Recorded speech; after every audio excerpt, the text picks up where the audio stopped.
Hello, everyone. It's great to have you join us from across the world. I'm Suki Sandhu, and I'm the founder and CEO for Involve, which is a global inclusion consulting firm.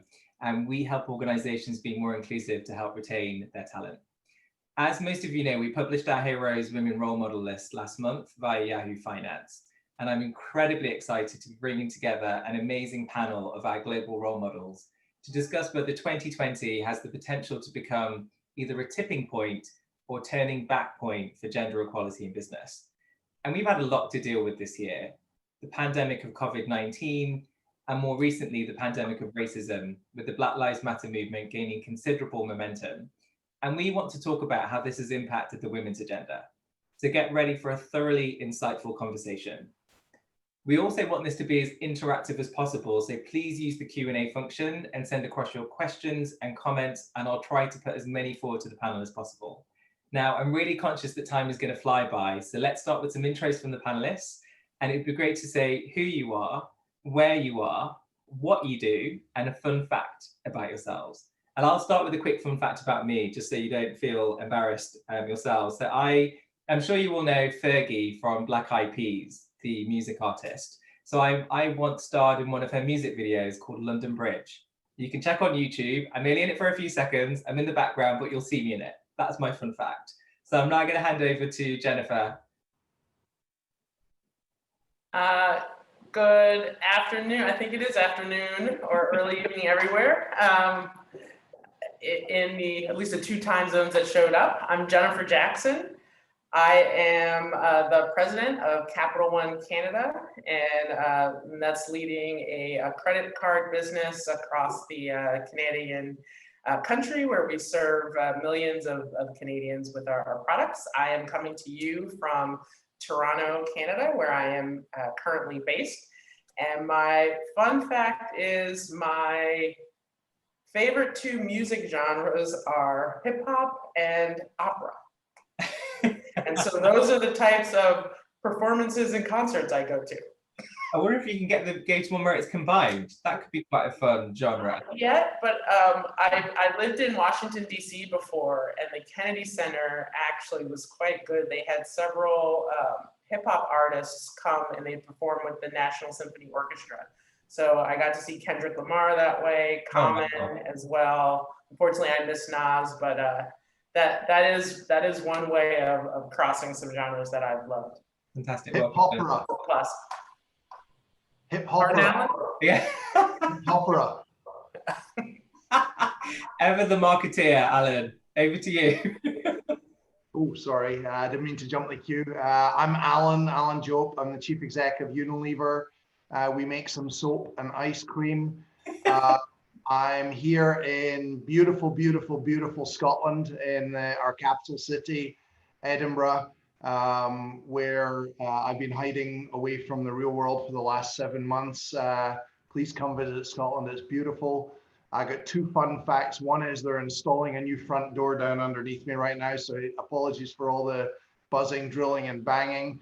And the other is I'm colorblind, which explains a lot of my fashion sense. At least that's what my wife tells me. Well, you're wearing navy blue tonight, in case you didn't know, Alan. Oh, I thought it was black. No, okay, fair enough. Eunice, let's go to you next.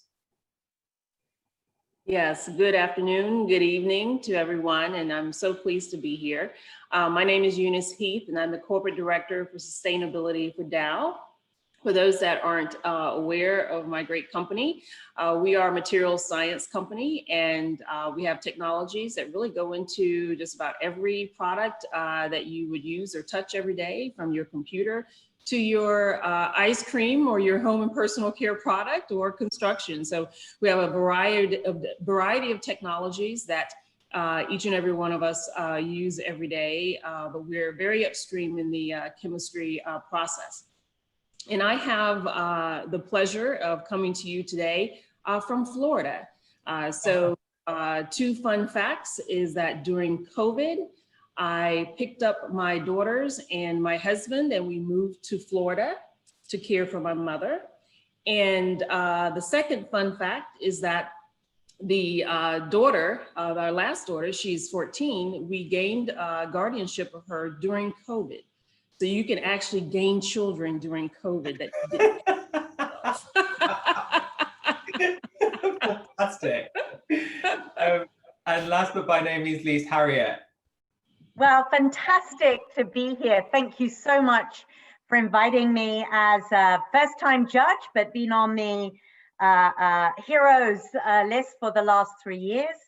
I'm wife, mother, daughter, sister, kind of a lifelong passionate learner and an inclusion activist. So sitting on various boards, the EDB of Singapore, an executive chair of Mission Beyond and other things, and really excited to address with this amazing panel some of the really important issues of our time in this big vortex of change. The fun fact is that during COVID, I volunteered for the NHS, and I failed 6 interviews around graphics, sewing, helping the community in that way, until I eventually got a role, which is 5 more interviews than for me to be the CEO and chairman of IBM across Asia Pacific. So the NHS knows how to pick us. So that is very humbling. Oh, well done. It's great you're volunteering. Thank you, Harriet. So thank you all for joining us. So I wanted to start by, obviously, I know with Harriet, you've been on the list in the past, but Alan, Jennifer, Eunice, you were all on the list this year. I want to just get an idea of what it's been like this year to be featured in the list, and for you to share any stories or any message that you've received. So let's start with you, Eunice. I had to unmute myself here. You know, it's really been quite incredible to be recognized this way on this list. You know, when my company asked for me to submit my name, you know, as usual, I'm very humble. And because I just do what I do. I focus on inclusion and a sustainable future for all. And I do it because it is my personal passion. It is my, I believe, my purpose and what I was put on this great earth to be able to have the opportunity to do. And so when it came out that I was on the list and number 2, first off, my family was totally ecstatic. My extended family, from Facebook to Twitter to you name it, text messages. So they were so excited. And then internally, I think, you know, many people that know me, they said, you know, that's quite fitting because you have been focused on ensuring that you pave the way for others, that, you know, they have the opportunity to attain what you've attained or to advance where you've advanced for years. And I focus a lot on people of color and young women that look like me. And so internally, the accolades have been fantastic. And always very supportive, but it's, you know, I have always felt it's a part of me. It's my personal passion. So I'm just honored to be here and to be included amongst these wonderful women and male advocates as well, because that is a part of our journey. Right? Absolutely. And actually very nicely over to Alan. Alan, how's it been for you this year? Well, it's been a weird year. This has been a very much a bright spot, but I must say I'm suffering from an enormous dose of imposter syndrome. It's an honor, but it's really the work of many, many people at Unilever where we've made some good progress. I do find that the work we do on inclusion broadly, it's been mostly focused on gender, but not exclusively. It's one of the parts of my job I enjoy the most. I really do. I love our diversity boards. I look forward to them. I always, you know, find myself on a steep learning curve. And I guess I feel that I've learned that my privilege comes with a responsibility to champion this agenda, to try my best to be an ally and be part of the solution. So Suki, you know, huge thanks. It's an honor. And as far as my kids celebrating, fat chance, they wouldn't show the slightest bit of interest. And now to our number one woman executive, Jennifer. How has it been for you this year? I think incredibly humbling is the first thing that comes to mind. To be selected, my team and I were really excited, and then number one, I was kind of more in shock than anything else, and I think the recognition was even sweeter when I saw the incredible leaders and extraordinary leaders that shared the list with me, and I was like, well, do I really deserve this? And someone reminded me to think back to my purpose. I'm like, well, what purpose? What's my purpose? And I'm like, I don't know about that, but a few years ago, I wrote down my leadership principles, and it was to create an environment where everyone could feel like they could be themselves and be challenged every day. It was to push people to be better than they think they could be, and it was to have fun. And so that's what I aim to do. That's what I spend my time trying to create that team.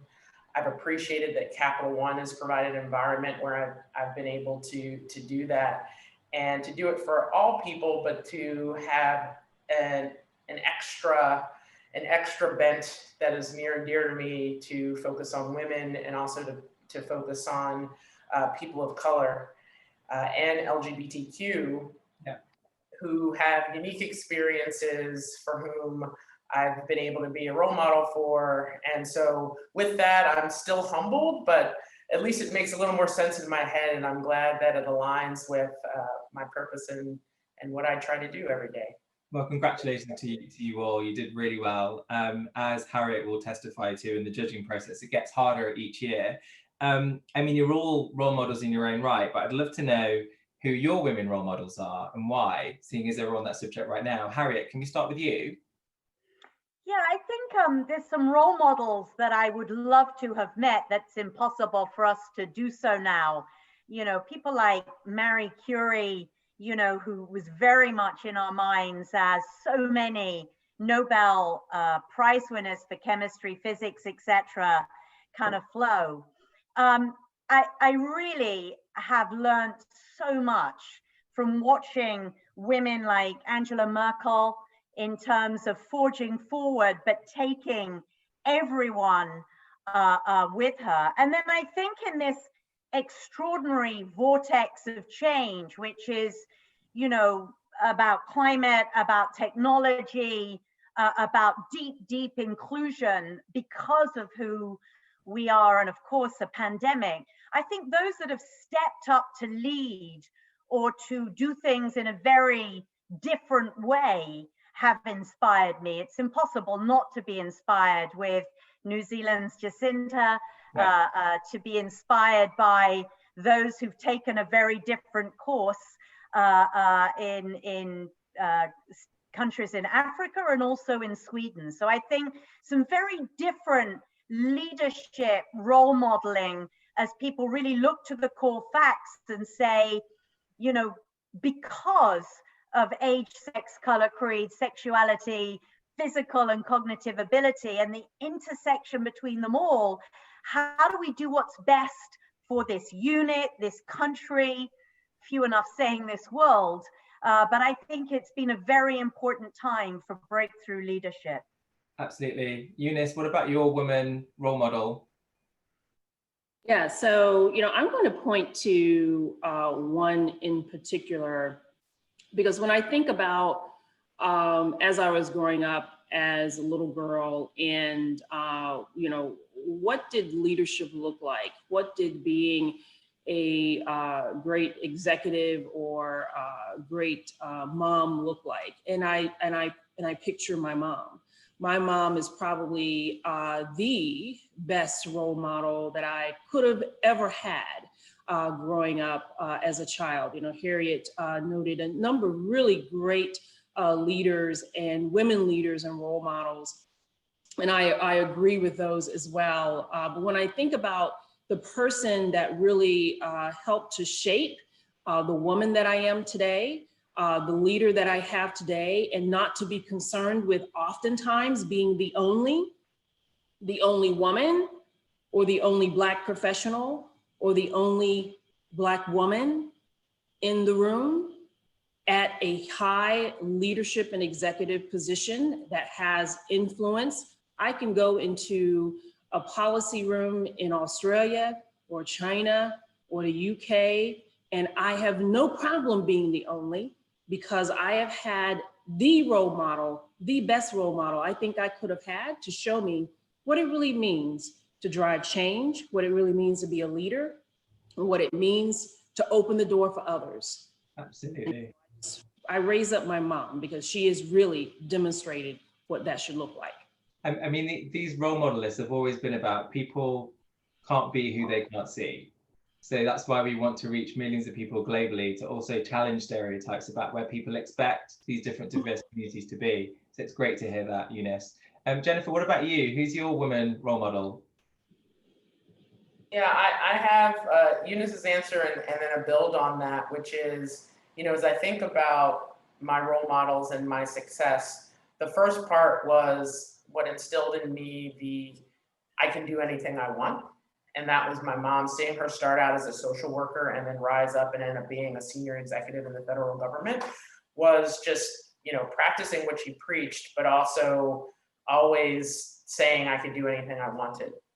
I think when I entered the business world, I had the opportunity to work for Xerox when Ursula Burns, an African-American woman, was at the helm as CEO.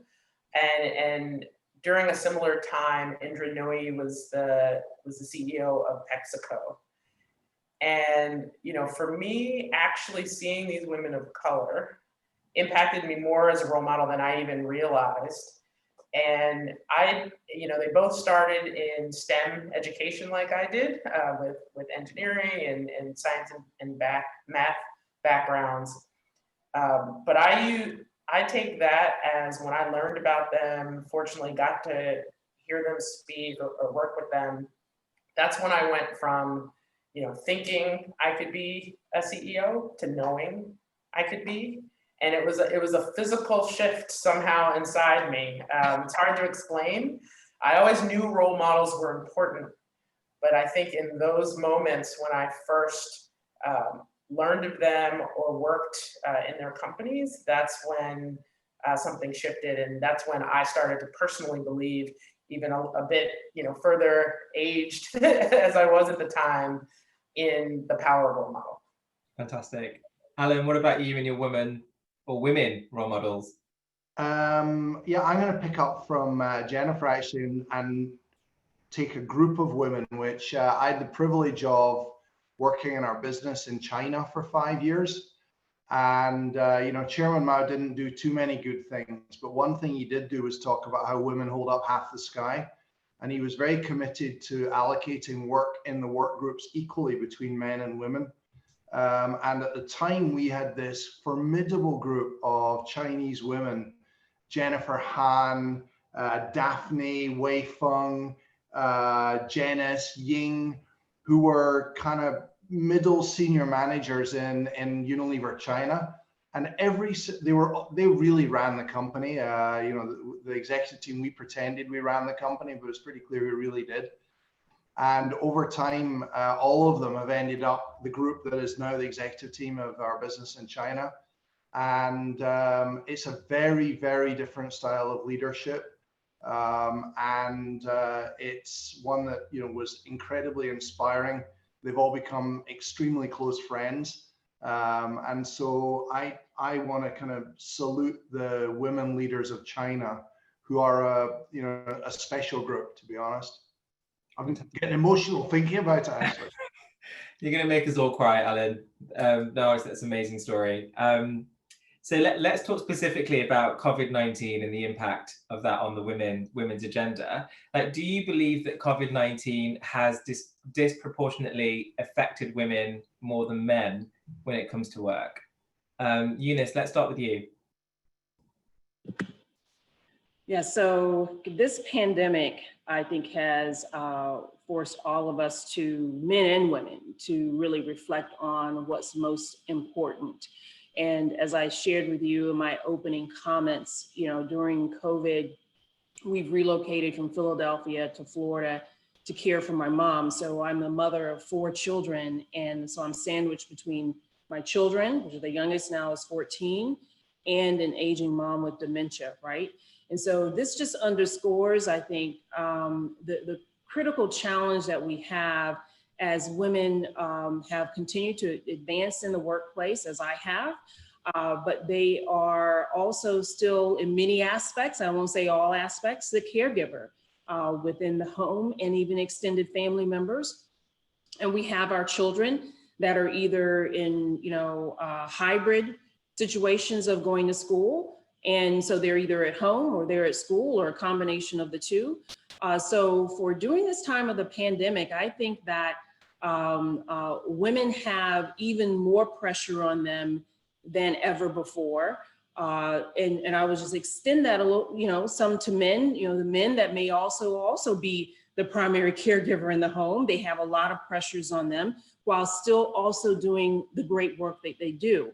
And so we have to be very concerned during this time of the pandemic, because women may just decide that enough is enough. I can only handle so much, and I'd love to have that senior leadership or senior director or executive role, but the pressure that comes with that while balancing home and work, let me take a lower level role, right? Mm-hmm. Have to, as leaders, be very intentional and engage with our women that are in the workplace so that we can help them to still achieve what we know that they can, right?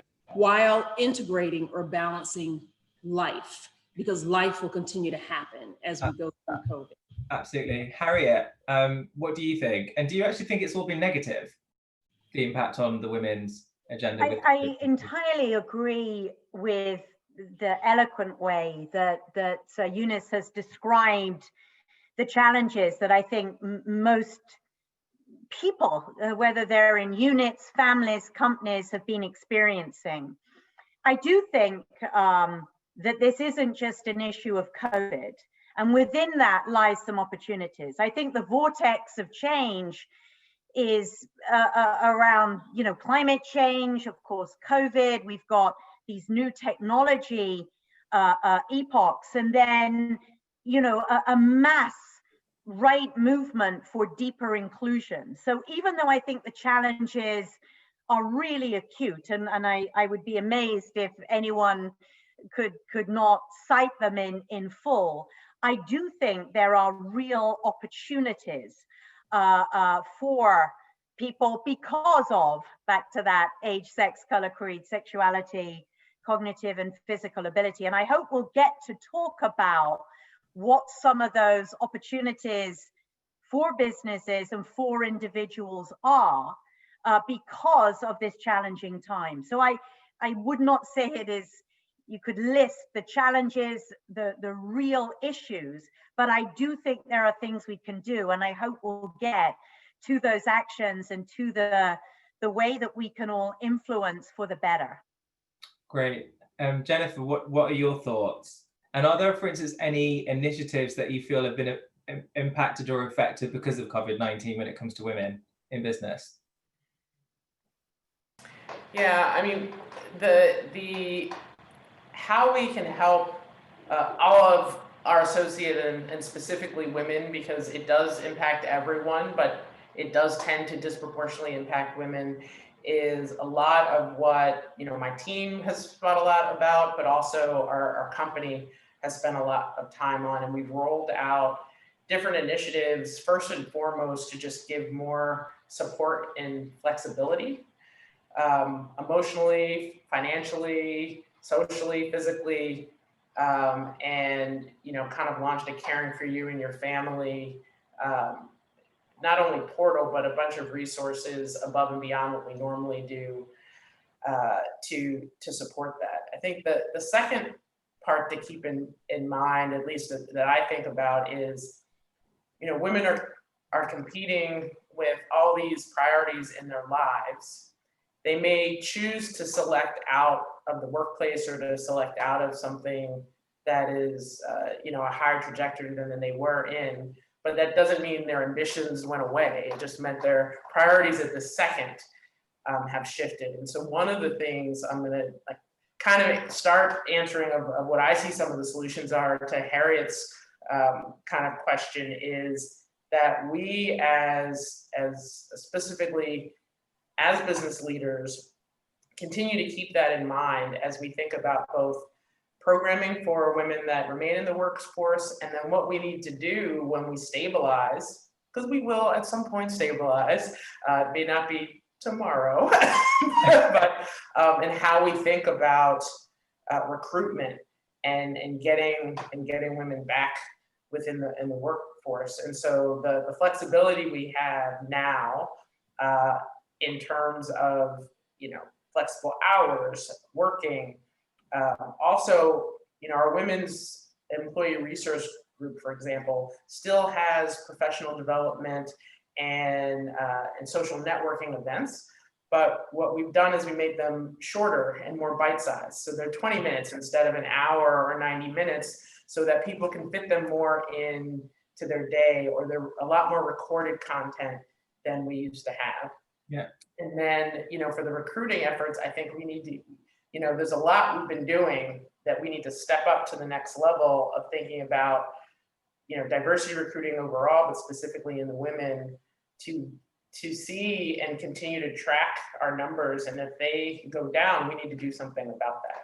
And then lastly is just, because I hope we circle back to this, just self-care is something that I think is just really critical as we think about the challenge and how we hopefully overcome some of the negatives that I do believe is disproportionately on women, whether it's taking care of their children, or I know a lot of people in Eunice's situation where it's actually their parents that they have needed to step in on in a much bigger way. Thank you, Jennifer. And Alan, what are you seeing at Unilever? What's your perspective? Because obviously you guys recently celebrated reaching 50% gender representation globally. Given the size and scale of your business is no mean feat. That's amazing. It'd be great to get your perspective, but then also to share like how Unilever achieved that goal. Like, what did you specifically do to get there? So, you know, I want to start on a pretty serious note, Suki, which I think this year has been an absolute slap in the face, to remind us how far we still have to go on addressing inequality, inequities, injustices. Women are going to be absolutely hammered by this epidemic. Women are more likely to be in temporary or part-time work that will be disproportionately impacted. Women are disproportionately represented in some of the hardest hit sectors like accommodation, hospitality, food service. 1 in 4 women are thinking of downshifting their careers because of the multiple draws on their time right now. Eunice mentioned care work. You know, specifically, it's women do 75% of the unpaid care work. So yeah, guys do a bit, but we don't do very much. And of course, there's this big spike in gender-based domestic violence during these lockdowns. So we're trying to do our bit. I think the headline would be around, if there's one good thing that will come out of COVID, it is an awakening on flexibility and how easy it is to give people flexibility on where, when, and how work is done. We're doing a whole bunch of experiments on care and how we help with care for kids, care for parents. And actually we're doing some work. I'm shocked at the uptake on our domestic violence training work that we're doing. It's quite worrying how many people are downloading and using those resources. In fact, it's absolutely shocking. Your question about what's Unilever done is a very long question. It's not been a quick journey. I'll just give a couple of headlines, and then if you're interested, we can go into the how. So two quick headlines are our non-executive board is 10 people, 5 men, 5 women, 3 ethnically Asian women, 1 Black man, and 9 nationalities. 8 years ago, we were 38% of our 14,000 managers are women. Today, that is 51%. And so we've made quite good progress at our board and amongst our women management. We've still got hotspots that we're trying to tackle. And it's a mixture of hard and soft measures. I'm not going to go on about it. I'll hand over the floor, but there's a mixture, maybe just one slightly controversial one. We would definitely not have made the progress we've made without hard binding targets. You know, it focuses the mind. I know it has potentially undesirable consequences, but I'm a big fan of targeting people. I find it amazing, like the impact of targets generally seem to be quite positive, but some companies are still quite reluctant to have them, even now in light of BLM. And when you try and explain why they're important, they still seem to think it's, I think they're thinking more in the sense of a quota rather than like an aspiration. And I think that's a difficult conversation to navigate. Harriet, what do you think about targets? So I think it's, you know, having spent the last 5 years at IBM, which 108 years of driving inclusion and diversity, I think it is the targeting within 3 areas. So psychologically, the culture, how we do things around here. What is the stated inclusion plan? Building back better, all with targets, all with goals.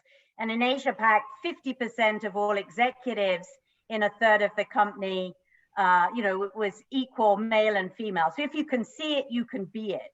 Yeah. I think physiologically, the nerve endings, the blood flows, the processes, the performance reviews, the flexible working, you know, targeting the underrepresentation of women of color as an example, helping with imposter syndrome and tokenism to really assist everyday sort of the physiology of the company, also having targets. And then the anatomy. How do you want all of that to produce an organization that gets results, can really communicate daily in a way that makes everyone feel that they belong, they matter, and they can believe. So I think taking those 3 elements of the organism and really targeting, setting goals that everyone is a part of, drives engagement and the type of inclusion and diversities that's sustainable and not just something that passes with a different board or different CEO. And so I am very much in favor of, if you can see it, you can be it, and making sure that each part of that organism is delighting in the quest and the struggle and the pieces between each of those areas, celebrating the successes. Yeah, great. Yeah, absolutely. Can I make a comment on that, if you don't mind? Yeah, go for it, Eunice. Think about Dow's journey on diversity and now in inclusion. You know, we've been at this for the past 3 years. Just to pick on something that Harriet said, you know, it's, you know, yes, you know, you have targets, you have a certain milestones you're trying to get to in terms of the diversity makeup of the organization. Yes, certainly. But it's really about ensuring that everyone has a seat at the table. Everyone can bring their whole self to work. We have 10 employee resource groups now in Dow. Every people leader must join a resource group. That is their way of understanding the different issues and the opportunities to unleash the power of what each and every employee can bring to the table to do what? To drive growth, profitable growth to the bottom line. And you want to ensure that everyone has the opportunity to be all in, right? It has to be intentional and it has to be purposeful. And you've got to, you know, be actively engaged, not passively. So I just wanted to emphasize that because I like the comments that Harriet was making. Eunice, there's actually following on from that, there's a great question from someone called Helen Mitchell in the audience. She would like to ask whether the panel has examples of companies actively putting in place measures to ensure women are not excluded from decision making now that we're all working remotely and scattered geographically. I thought that was really interesting. Jennifer, what do you think on that? I mean, my immediate reaction was that if they're being excluded, if we are now dispersed, they were being excluded before, right? Because it depends on if you had women, and do we have women in the leadership positions, in decision-making positions, in the positions of power to actually make these decisions that, you know, of which this year has caused so many in terms of, you know, who works from home, who doesn't, how fast we can mobilize against that, what extra benefits did we put in place, what is our response going to be to the Black Lives Matter movement, what things are we going to do, what are we going to put in place. And so I think in areas where, you know, we have put and been on a journey like many of the other companies represented, not just now the last few months, but over the last several years, on a diversity, inclusion, and belonging journey to try to increase representation, to try to then make sure as people come in, they stay, which I'll be honest was a challenge. It still remains a challenge, and that's really where inclusion and belonging come in. Yeah. And so the specific question is, and I'm not worried about, you know, now that we're in Zoom, we can, you know, just not invite women to Zoom meetings. They weren't in the meetings before, or they were in the meetings before. And so I'm pleased in the areas where we do have much better women executive, for example, who make the decisions, representation, than we did a few years ago, but it's still not where it needs to be. So would I like more women making more decisions? Yes. But that has to do with, you know, where they sit in the company and what roles that they have, not, the good news is it's not made better or worse by our being distributed. And Alan, what do you think on that point about making sure that women aren't excluded from decision making? So a couple of thoughts. We are using all Microsoft tools for productivity. So we have, you know, Outlook and Teams and various other Microsoft products. And it's allowing us to do a lot of big data analytics and look for who are the groups that are somehow or other being digitally excluded. And the first thing I can tell you is any old-fashioned people out there who think that people who are working remotely are skiving off and are lazy. Nonsense. The average amount of time that people are working, we get a very holistic view of what work is way up. People are more connected than ever. It's, in my view, an altogether good thing, and we will never go back to our old-fashioned ways of working. We have found a few people who are digitally disconnected. We can measure the number of nodes that people are connecting with.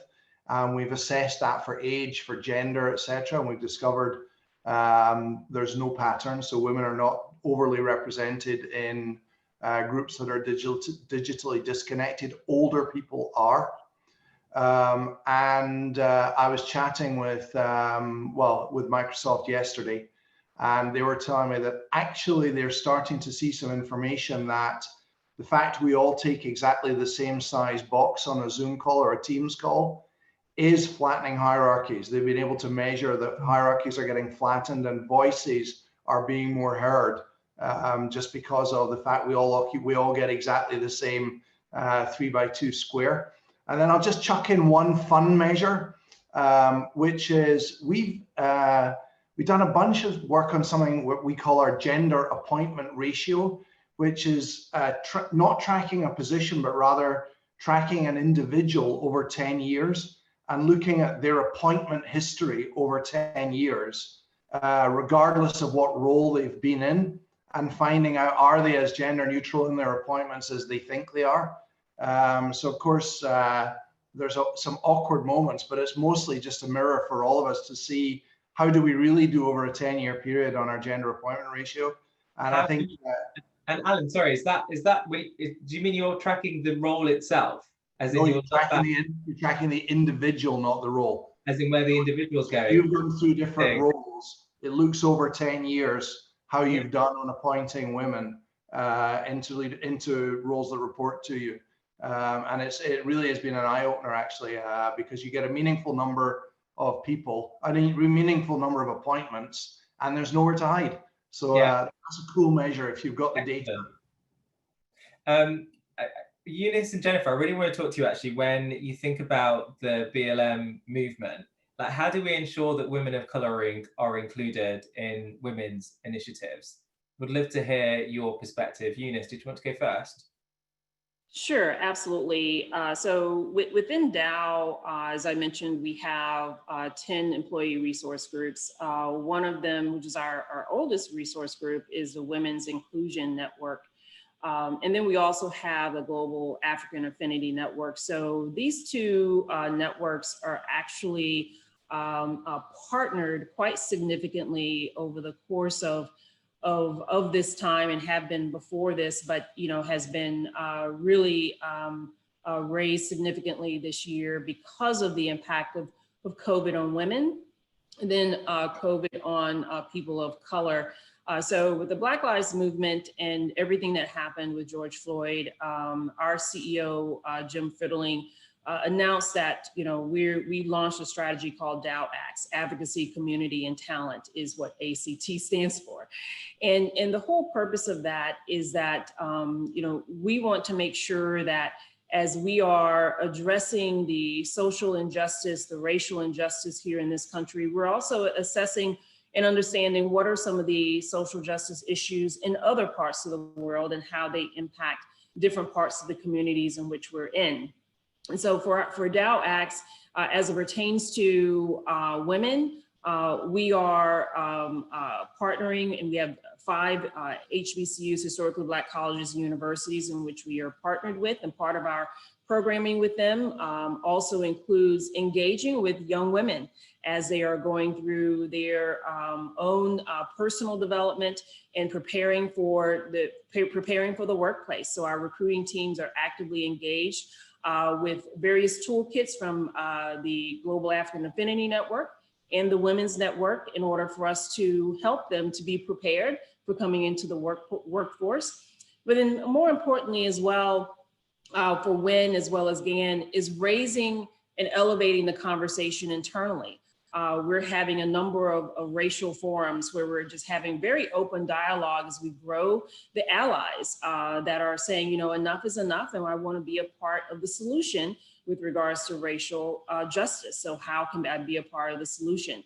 So there's a myriad of different avenues in which we're taking as a company, and as our employees are embracing and using their passion for good, passion for purpose and action, and doing this under the certainly the great leadership of our CEO, Jim Fiddling, with Dow Acts, and just really in partnership across our people leaders and the networks. Fantastic. Jennifer, any thoughts on how we make sure we include women of color?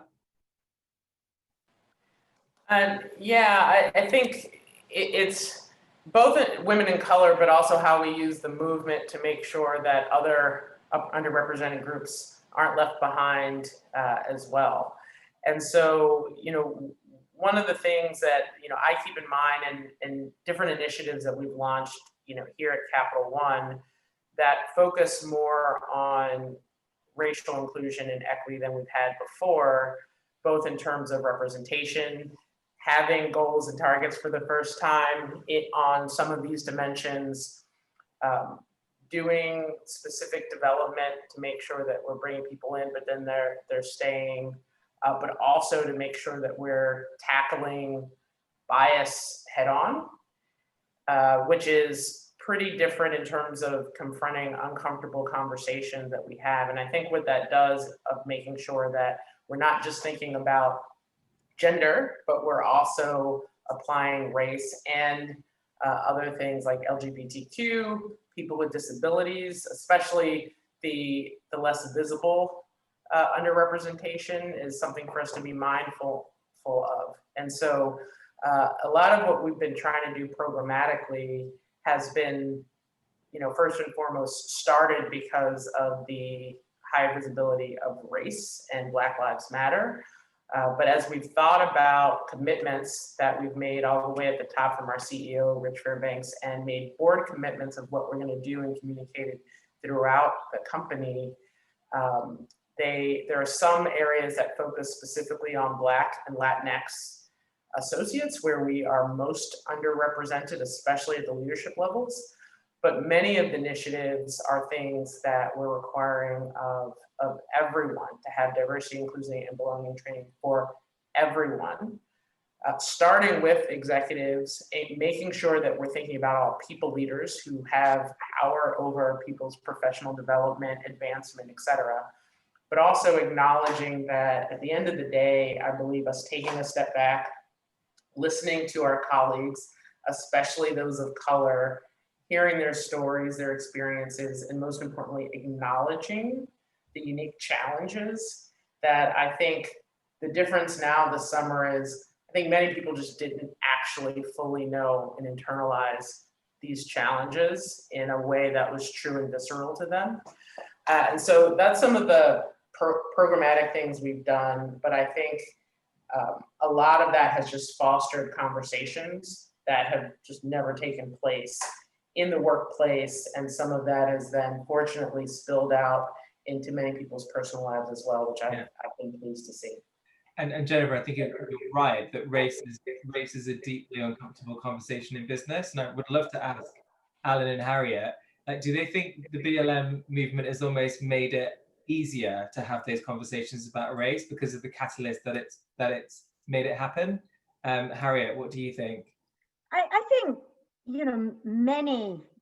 many companies, even those that have great inclusion and diversity successes and metrics, have really been forced to, dig deeper into their own souls. The way that people responded with teams to Black Lives Matter, helping people understand the importance, as has already been said by Jennifer, not just, for Black lives, but for all other groups as well. I think it's been a very important time to revisit all aspects of the approach that you have. And often the greater companies are, and the better their results are, it's harder to say, boy, we've got some real, relearning to do, whether it's as simple as helping people mutually mentor, whether it's, how people give presentations, or profound things like color and age shadow boards. I think it's for some very, very important conversations, and asking colleagues who, perhaps had been brought along by the fact that this is a good company and we do have great metrics and we are seeing great results, but really digging deeper to say, how do you really feel? What are your, are you engaged? Do you believe? Do you feel you matter? And are you able to bring 200% of who you are into the workplace? What makes you feel, ecstatic and also sick? Are we talking about those things in a way that engages those across the organization? So I think I've heard many CEOs of many companies who are in the upper echelons of results say that it has allowed them to really, do a deeper dive, an honest introspection, and apply humility to what were already leading approaches. And I think that's immensely healthy. Yeah. And Alan, I know that there's been conversations in Unilever with a race and ethnicity strategy, because I've seen your fabulous Eileen Santos post a selfie of the conversation on Zoom or Teams where she was promoting on Instagram. So tell us about what the reaction has been at Unilever. Oh, you're on mute. So I am. I was having a good cough a minute ago. I think my word of 2020 is not going to be COVID, it's going to be intersectionality. And I'm really starting to understand that it becomes incrementally easier to embrace the next typically excluded group.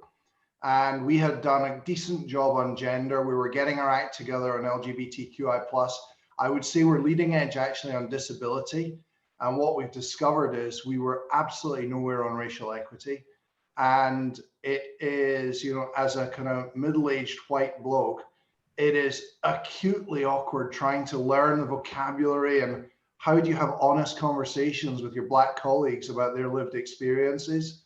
And the only thing that's really been helpful is, well, there's two things, is mentoring. And I've got loads. When you asked who was my role model, I nearly called out Letepu Matshatu in South Africa, who is one of my kind of Black mentors, and she is just awesome, but has given me a sharp punch in the face a couple times. We've got other women who are mentoring me on how can I get up that learning curve a bit quicker on racial equity. But you know what, we're quite an effective business when we put our mind to something. And our goal would be that in a couple of years, we go from lagging edge to leading edge on racial equity, but we've got a lot of hard work ahead of us. Yeah, thank you. I mean, we've had so many questions on the chat function in the Q&A. I'm sorry that we've not been able to get through them. We'll try and give answers afterwards. There's been one really good question from someone called Luan Wise, where they have asked, what can we do tomorrow to make a difference? So it'd be great for you to share like one specific action that you think would have a real impact on women, equality, and BLM. Eunice, let's start with you. You know, the one thing that I would say to everyone, so for the women, I ask you to continue to own your power. I mean, you have the opportunity here, really, I think, still of a lifetime to really advance and to get and develop those relationships during this time of COVID, as you may even be reinventing yourself, if you will, right? But use this as an opportunity to shape what the next 2.0 for yourself might be, and position yourself for what that next acceleration of your career journey will be. And for the men, this is the time to really learn even more about some of the challenges that women of color or disabilities or LGBTQ+, what different issues that people are having as you have those opportunities to bring new people into your organization. Because this is the opportunity I think we have to really drive difference, equity, and to enable all to have that seat at the table and to accelerate great progress in our companies. Thank you, Eunice. We don't have very long, so Eunice, one action. Sorry, Harriet, one action that the audience can do tomorrow in less than 20 seconds. Step out there, find a person that you want to mentor with, mutual mentoring, someone who represents an area you have discomfort with, lack knowledge or skills in. Pick up the phone, email them, call them and say, let's work together to be even more powerful than we were yesterday. Fabulous. Thank you, Harriet. Alan, what about you? One action the audience can do tomorrow. Address one injustice. Every single day we will see at least one injustice. Don't let it slide. Your culture is defined by the worst behavior you tolerate. Fantastic. Thank you, Alan. And Jennifer, one action the audience can do tomorrow. Invite someone into the conversation.